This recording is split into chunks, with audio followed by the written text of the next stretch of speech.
నమస్తే, welcome to dot news. నేను అనుష. రాష్ట్ర విభజన తర్వాత తెలుగు రాష్ట్రాల్లో కమ్యూనిస్టుల పరిస్థితి అధ్వాన్నంగా తయారైంది. తెలంగాణలో బోని అయినా కొట్టారు. ఆంధ్రప్రదేశ్లో మాత్రం విభజన తర్వాత కమ్యూనిస్టు పార్టీలు ఒక్క సీటు కూడా గెలవలేదు.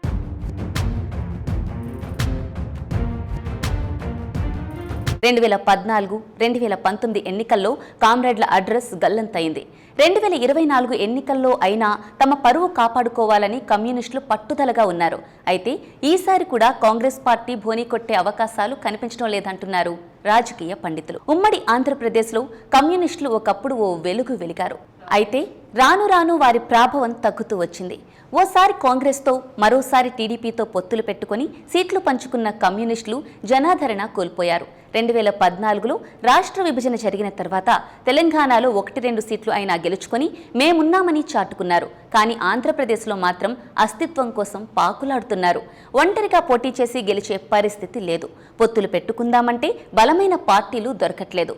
అందుకే 2014-2019 ఎన్నికల్లో కామ్రేడ్లు అట్టర్ ఫ్లాప్ అయ్యారు. రాష్ట్ర విభజన జరిగిన వెంటనే 2014లో ఎన్నికలు జరిగాయి. ఆ ఎన్నికల్లో వైఎస్ఆర్ కాంగ్రెస్ పార్టీ ఎవరితోనూ పొత్తులు పెట్టుకోకుండా ఒంటరి పోరాటానికి సిద్ధమైంది. టీడీపీతో పొత్తు పెట్టుకుందామని అనుకుంటే టీడీపీ బీజేపీతో జట్టు కట్టింది. ఆ ఎన్నికల్లో కాంగ్రెస్ పట్ల ఆంధ్ర ప్రజలు ఆగ్రహావేశాలతో ఉండటంతో కమ్యూనిస్టులు కాంగ్రెస్తో పొత్తు పెట్టుకునే పరిస్థితి లేకపోయింది. దాంతో సిపిఐ, సిపిఎం పార్టీలు రెండు ఒక్క స్థానం కూడా గెలవలేకపోయాయి. అసలు డిపాజిట్లే సంపాదించలేక చతికిల పడ్డాయి.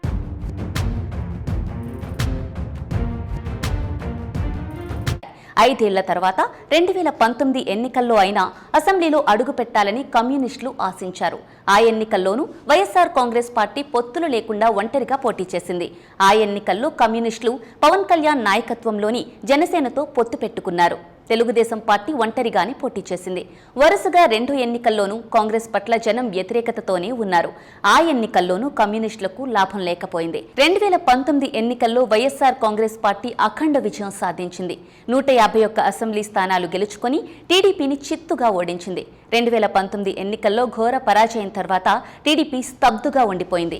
వైఎస్ఆర్ కాంగ్రెస్ పార్టీపై నిత్యం విమర్శలు చేయడమే పనిగా పెట్టుకున్నారు. ఈ క్రమంలో సిపిఐ నాయకులు టీడీపీతో కలిసి రాజకీయాలు చేయడం మొదలుపెట్టారు. పేదలకు ఇళ్ల స్థలాలు ఇస్తోంటే వీటిని కోర్టులకెక్కి అడ్డుకున్న టీడీపీతో కలిసి సిపిఐ కూడా విశాఖలో పేదలకు వ్యతిరేకంగా వ్యవహరించింది. ఇదంతా కూడా 2024 ఎన్నికల్లో టీడీపీతో పొత్తు కుదురుతుందన్న ఆశతోనే. అయితే చంద్రబాబు నాయుడు 5 ఏళ్ల పాటు కమ్యూనిస్టులతో కలిసి ఉండి సరిగ్గా ఎన్నికల ముందు బీజేపీతో పొత్తు పెట్టుకున్నారు. టీడీపీ, జనసేనలు రెండు బీజేపీతో పొత్తు పెట్టుకోవడంతో ఆ 2 పార్టీలకు దూరంగా ఉండక తప్పలేదు కామ్రేడ్లకు. వైఎస్ఆర్ కాంగ్రెస్ పార్టీ వరుసగా 3వ ఎన్నికల్లోనూ ఒంటరి పోరుకు సిద్ధమైపోయింది.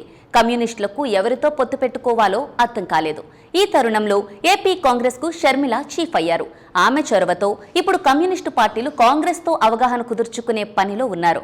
అయితే ఈసారి కూడా కమ్యూనిస్టులు బోని కొట్టే పరిస్థితి కనపడటం లేదు.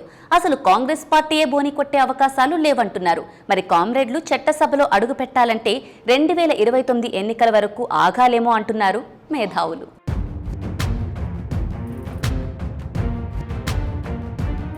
Please subscribe Dot News.